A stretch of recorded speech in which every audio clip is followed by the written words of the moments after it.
Can you keep the secret?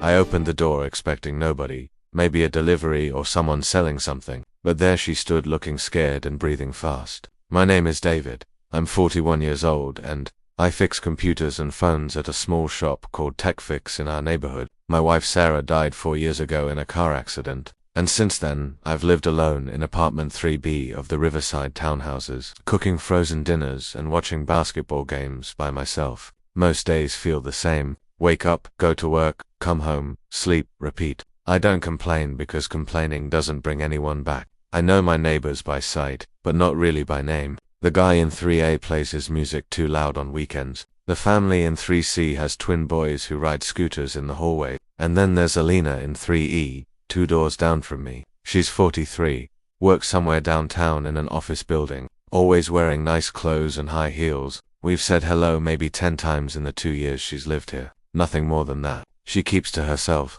I keep to myself. That's how things work in apartment buildings.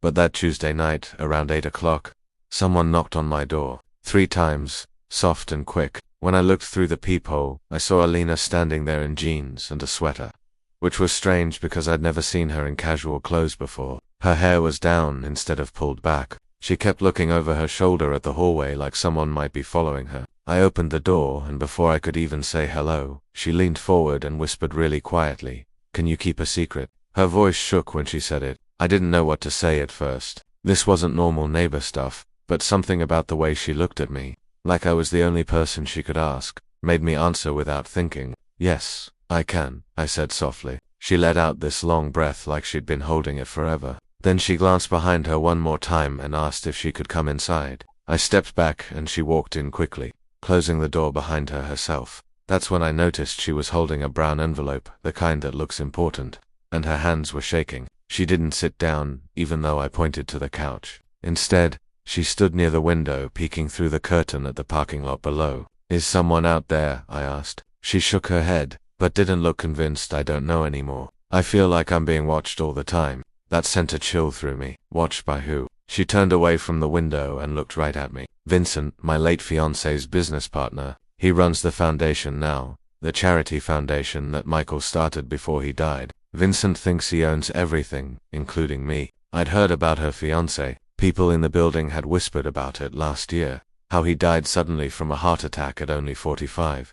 How Alina had been so devastated she barely left her apartment for months. But I didn't know about any business partner or foundation. "What kind of secret are we talking about?" I asked carefully. She held up the envelope. "Documents, financial records, things that don't add up. I've been going through the foundation's accounts for weeks, staying late at the office when everyone else leaves. Vincent has been moving money around, changing numbers, hiding transactions. I think he's stealing from the charity, but I can't prove it yet. And if he finds out I'm looking into this," she didn't finish the sentence. She didn't have to. Her fear finished it for her. "Why not go to the police?" I asked. "Because Vincent is smart. Everything looks legal on the surface. And he has lawyers, expensive ones. Plus, everyone loves him. All the donors, the board members, they think he's wonderful. If I accuse him without perfect evidence, he'll destroy me. He'll say I'm just a confused, grieving woman who doesn't understand business." She walked over and sat down, finally putting the envelope on my coffee table like it weighed 100 pounds. "I need somewhere safe to keep copies of these documents. Somewhere he'd never think to look. My apartment isn't safe anymore. I think he has keys. Things have been moved around when I come home. Small things, but enough that I notice." My apartment suddenly felt very quiet. Outside, I could hear traffic and someone's television through the wall, but inside, everything was still. "You can keep them here," I said. "Whatever you need." She looked at me with these tired eyes. "You don't even know me. Why would you help?" I thought about that for a second. "Because you asked and because nobody should feel afraid in their own home." She picked up the envelope and handed it to me. "Don't open it unless something happens to me. If I don't contact you for more than 3 days, or if you hear that I've had an accident, take these to the police station on 5th Street. Ask for Detective Maurice. Tell him everything." The way she said accident made my stomach tight. This wasn't some small problem. This was dangerous. Alina left my apartment 20 minutes later after making me promise 3 more times that I wouldn't tell anyone. Not even my coworkers. Not even if Vincent came asking questions. I put the envelope in the back of my closet under a box of old winter clothes and tried to sleep, but my mind kept spinning. What did I just agree to? Was I now part of something that could get me hurt, too? When morning came, I dragged myself to work feeling like I'd barely closed my eyes. Marcus was already at the shop when I arrived, drinking his usual extra-large coffee and complaining about a customer who dropped their laptop in a bathtub. Marcus is 26, good with repairs, better with jokes. He took one look at me and laughed. "You look terrible, man. Like you saw a ghost or something." I forced a smile and told him I couldn't sleep, which was true, just not the whole truth. Jennifer came in around 9 o'clock. She manages the front desk, handles all our customers, keeps the schedule organized. She's 34, divorced, always friendly, but lately maybe a little too friendly. She brought me coffee without me asking and touched my shoulder when she set it down. "You okay, David? You seemed distracted." I told her I was fine, just tired. She didn't look like she believed me, but she didn't push it either. The whole day dragged. I fixed 3 phones and 2 laptops, but kept thinking about Alina and that envelope and Vincent, whoever he was. Around lunch, Jennifer asked if I wanted to grab sandwiches together. I said, maybe another time. She smiled, but something in her eyes looked hurt. Marcus noticed. After she walked away, he leaned over and whispered, "Dude, she's into you. You know that, right?" I didn't know that. I just wasn't interested. Not because Jennifer isn't nice, he is, but because my heart still felt locked up somewhere I couldn't reach. Or at least that's what I thought until last night when Alina looked at me like I mattered, like I could help her, like I was someone worth trusting. That feeling had woken something up inside me that I didn't know was still alive. Saturday morning came and I was cleaning my apartment, which I do every weekend because routines keep me sane.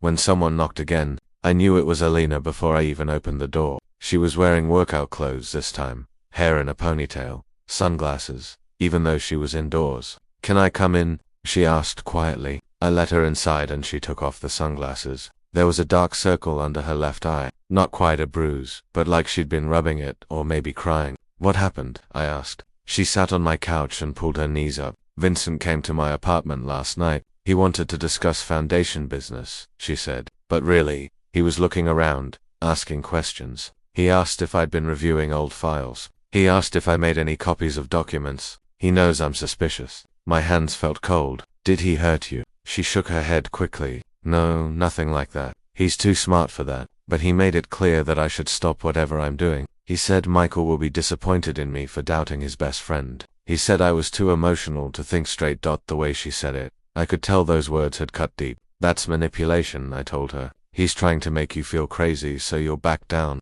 She looked at me with something like relief. "That's exactly what it feels like I'm losing my mind. But I'm not crazy, David. The numbers don't lie. Money is disappearing." I sat down in the chair across from her. "What do you need from me?" She hesitated, then said, "There's a file on my work computer. More evidence, but I can't access it from home and I'm afraid to download it at the office because everything is monitored. I need help getting into the system remotely without leaving a trace." That was something I could actually do. "I can set up a secure connection. If you give me the login information, it'll look like you're accessing it from the office network." Her face brightened just a little. "Really, you can do that?" I nodded. "That's literally my job." For the first time since I met her, she almost smiled. We spent the next hour setting everything up on my laptop. She gave me her passwords and I built a virtual private network that would hide our real location. While the software installed, we talked. She told me about Michael, her fiancé, how they'd met at a charity event 7 years ago, how he dreamed of building something meaningful, a foundation that helped kids in poor neighborhoods get access to computers and education,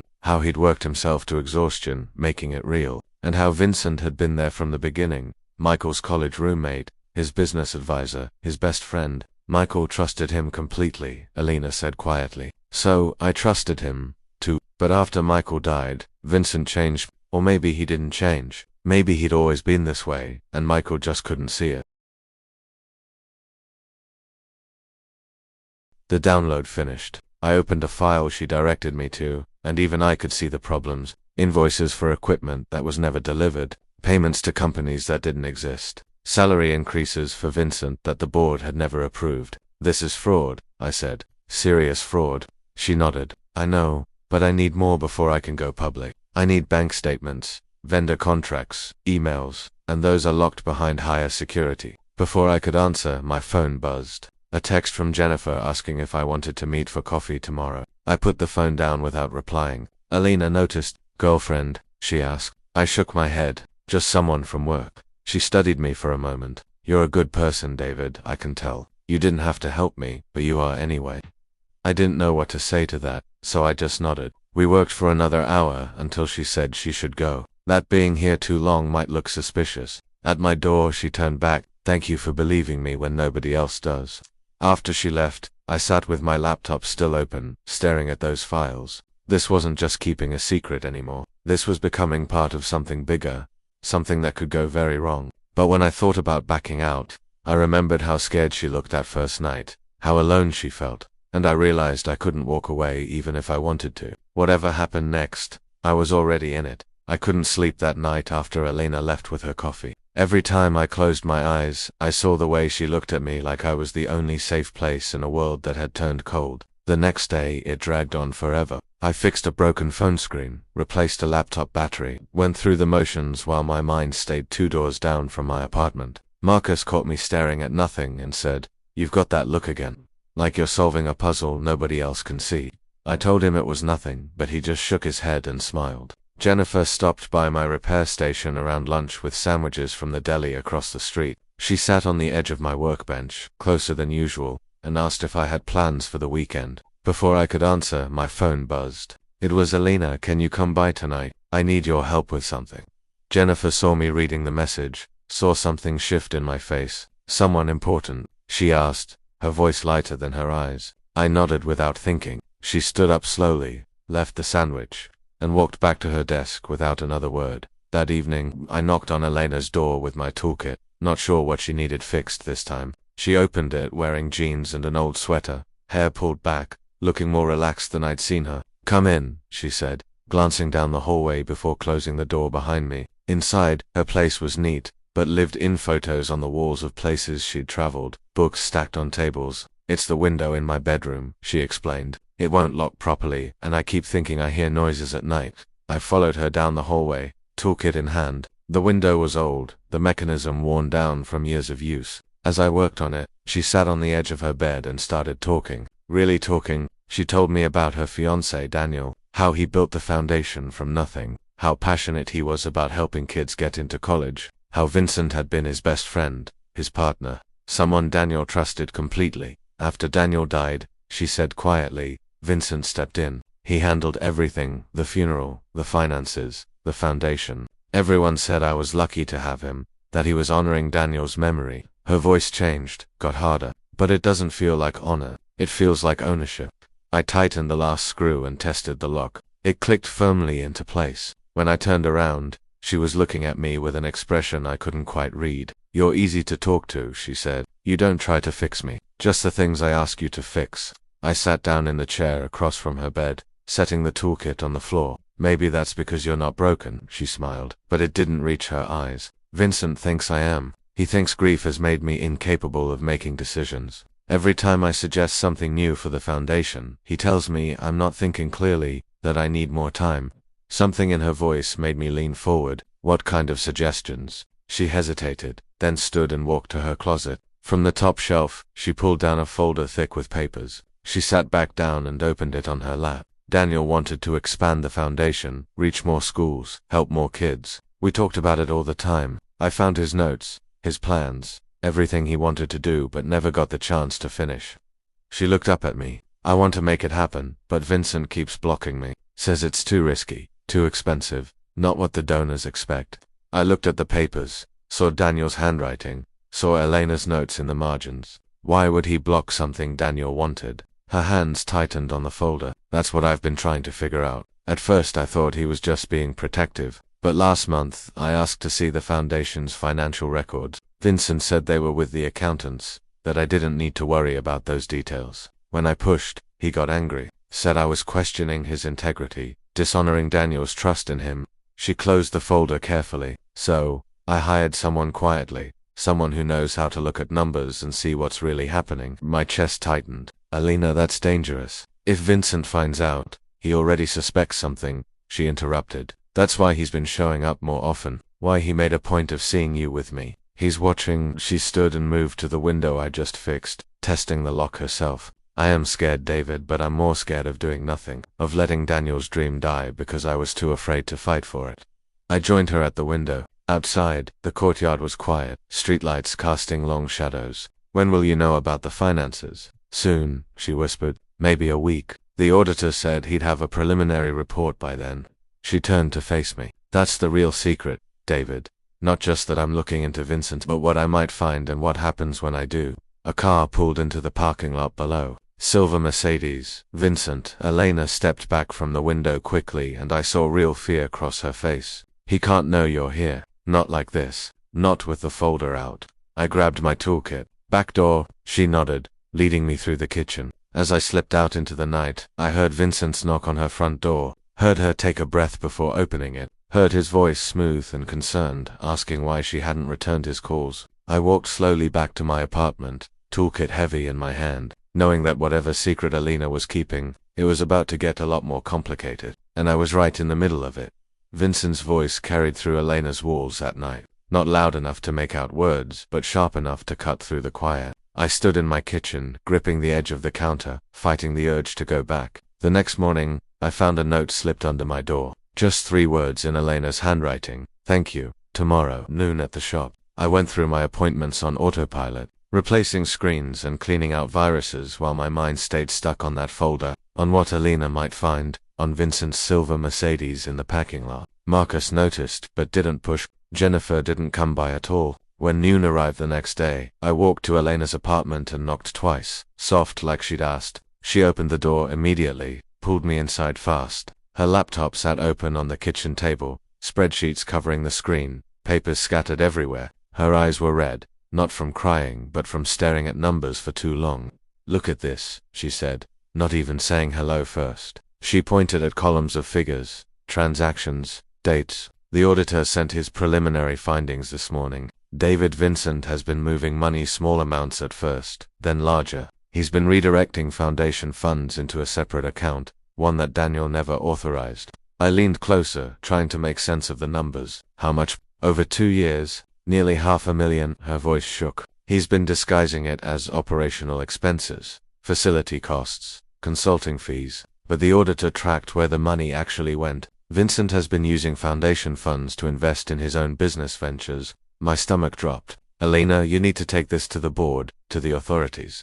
She sat down hard in the kitchen chair. The board trusts Vincent. Half of them have been friends with him for decades. If I accuse him without absolute proof, they'll think I'm the one who's unstable. That grief has made me paranoid. She looked up at me. I need more time. The auditor is getting the complete records, tracing every transaction, but that takes weeks, maybe months. And if Vincent realizes what I'm doing... She didn't finish the sentence. She didn't have to. I pulled out the chair across from her and sat down. What do you need from me? Something shifted in her expression. Gratitude mixed with guilt. I need you to act normal. If Vincent thinks we're just neighbors, just friends, he won't see you as a threat. But if he thinks you're helping me, I don't care what he thinks, I said. But even as I spoke, I knew it wasn't that simple. Vincent had money, connections, power. I repaired phones in a strip mall. She reached across the table and took my hand. I won't let him hurt you because of me.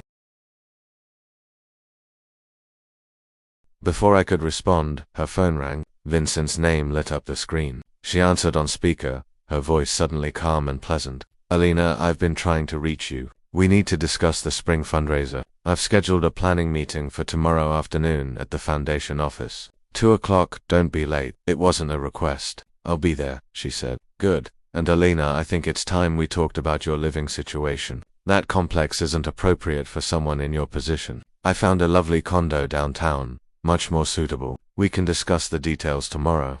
He hung up before she could answer. Elena set the phone down slowly. He wants to move me away from here, away from you. The pieces clicked together in my mind. He's isolating you, making it harder for you to do anything without him knowing. She nodded. I can't go to that meeting alone. But if I bring someone, he'll know I'm preparing for something. Then don't bring someone, I said. Just make sure someone knows where you are, what time you're supposed to be done. Have a plan. That night, I couldn't focus on anything. I made dinner and didn't eat it. I turned on a game and didn't watch it. Around 10 o'clock, my phone buzzed. Jennifer, can we talk? I almost didn't answer. Almost not a good time, I typed back. I know you're involved with someone. Just wanted to say I hope she's worth it. I stared at the message for a long time before responding. She is. The next afternoon, I parked 2 blocks from the foundation building and waited. Alina had promised to text me every 30 minutes. 2 o'clock came and went. First text arrived at 2:30. Meeting started. He brought his lawyer. 3 o'clock. Going longer than expected. He's pushing the condo hard. 3:30. Nothing. 4 o'clock. Nothing. I called her. Voicemail. I called again. Voicemail. At 4:15, I drove to the foundation building. Her car was still in the lot. I went inside, told the receptionist I was there to pick up Alina. The woman looked confused. Miss Elena left an hour ago with Mr. Vincent. He said she wasn't feeling well, that he was taking her home.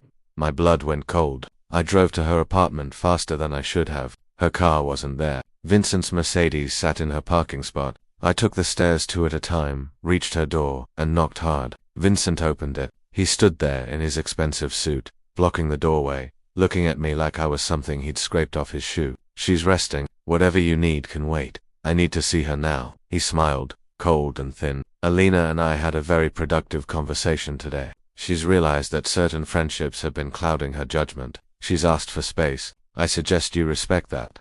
He started to close the door. I put my hand against it. Let me hear that from her for a second. Something dangerous flashed in his eyes. Then Alina appeared behind him, face pale, movement stiff. It's okay, David. Vincent's right. I need some time to think alone. But her eyes told a different story. They screamed. Vincent's smile widened. You heard her. Have a good evening. The door closed. I stood in the hallway, heart pounding, mind racing. Then I saw it. Slipped under her doormat, where Vincent wouldn't notice. A piece of paper folded small. I grabbed it and walked quickly back to my apartment. Inside, I unfolded it. Elena's handwriting rushed and shaky. He knows about the auditor. He has my phone. Auditor's full report in my car. Trunk under spare tire. Get it, please. My hand shook as I read it twice more. Then I grabbed my keys and headed back downstairs. Her car sat in visitor parking where Vincent must have moved it. I looked around, saw no one watching, and popped the trunk. Under the spare tire, wrapped in plastic, sat a thick envelope. I took it, closed the trunk quietly, and went straight back to my apartment. Inside, I spread the papers across my kitchen table. Bank statements, transaction records, email printouts, everything the auditor had found. Vincent hadn't just moved $500,000. He'd been doing it since a month after Daniel died, and some of the transfers happened days before the foundation made major financial decisions. Vincent had influenced. He'd been betting against his own recommendations, profiting when the foundation followed his advice into bad investments. This wasn't just theft. It was calculated fraud. I took photos of everything with my phone, backed them up 3 different ways, then sealed the papers back in the envelope. Tomorrow, I'd take them somewhere safe, somewhere Vincent couldn't reach. But tonight, Alina was 2 doors down with a man who'd just discovered she'd been investigating him. A man who'd built his life on trust and reputation, who'd lose everything if this came out. A man who'd already proven he'd lie to protect himself. I looked at my phone at Elena's number that now went straight to voicemail. I thought about calling the police, but saying what? That my neighbor seemed uncomfortable, that her late fiancé's business partner was being protective. I had no proof she was in danger, just a feeling, just her eyes screaming while her mouth said words Vincent wanted to hear. So, I did the only thing I could. I stayed awake. I kept my door unlocked and I waited for any sound from 2 doors down that would give me a reason to act.